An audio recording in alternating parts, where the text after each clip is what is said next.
Hello guys! Tayo ay magluto ng ating ulam guys. Ito po ay magluto ako ng pinangat na isda guys.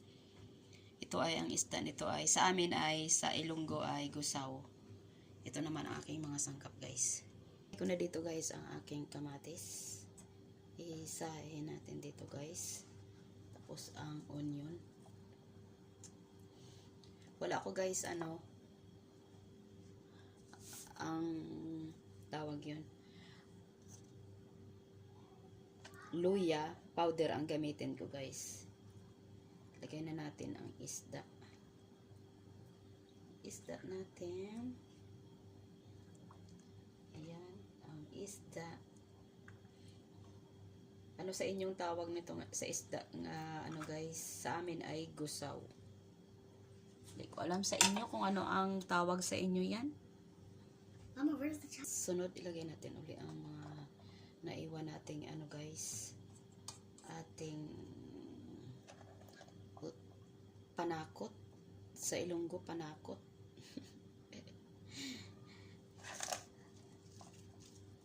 Wala ko kasi guys, tawag yun.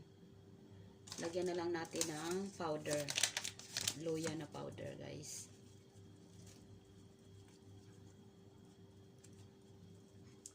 Wala ako press. Tapos, lagyan natin ng black pepper.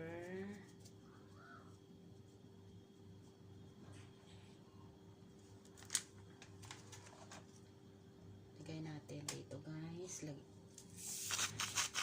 Nositin. Asin. Kalamansi.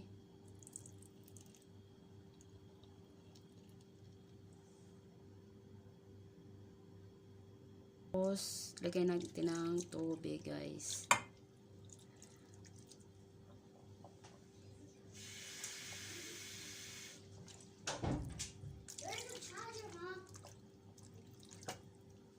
Natin guys. Yan, nagkulo ng ating guys.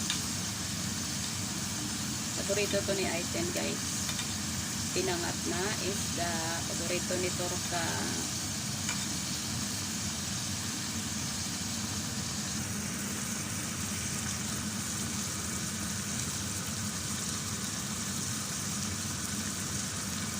Siyempre, tikman na natin guys kung anong lasa guys.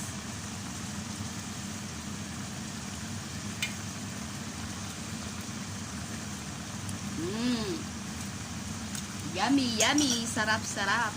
Namit, namit. Yan ay okay na po yan sa akin guys. Kasi gusto ni Aite na may sabaw. Ilagay niya yan sa kanin guys. Ay luto na po yan ang ating pinangat sa kamatis na isda.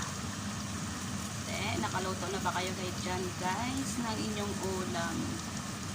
Magluto na kayo para magkain na po tayo ng ating dinner.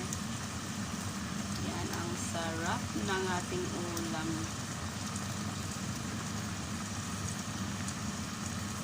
Pinangat sa kamatis.